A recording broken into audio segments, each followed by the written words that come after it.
मुख्यमंत्र्यांनी आदेश दिलेत फास्ट ट्रॅक कोर्टमध्ये ही केस चालवायची। उपमुख्यमंत्री असतील, केसरकर साहेब जे शालेय शिक्षण मंत्री आहेत, त्यांनी सर्व जे पुण्यातले जे शाळेसंबंधीचे अधिकारी आहेत ते सगळे तिकडे दाखल झालेले आहेत आणि कोणालाही क्षमा केली जाणार नाही। मग ती शाळेचं प्रशासन असो, ते शिक्षक असो, तो अत्याचार करणारा असो, आणि ज्या पोलिसांनी कंप्लेंट घेण्यामध्ये दिरंगाई केली आहे कोणालाच सोडले जाणार नाही। आणि माझी सगळ्यांना हात जोडून विनंती आहे की कोणी याच्यामध्ये राजकारण करू नये, कारण या दोन लहान मुलींच्या आयुष्याचा प्रश्न आहे, कुठेही कोणाची बदनामी होणार नाही। बदलापूरमध्ये हा संतप्त प्रकार घडलेला होता।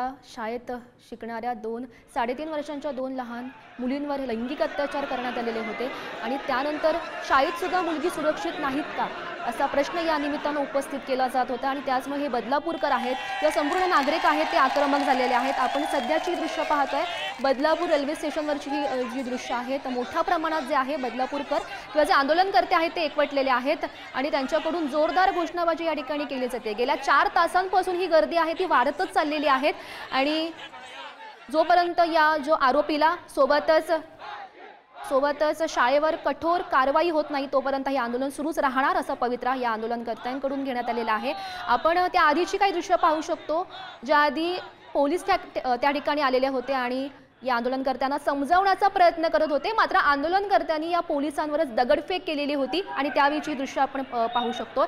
आणि सोबतच या आंदोलकांना पांगवण्यासाठी पोलिसांनी सुद्धा अश्रुधुराचा वापर केल्याचं सुद्धा पाहायला मिळालं होतं।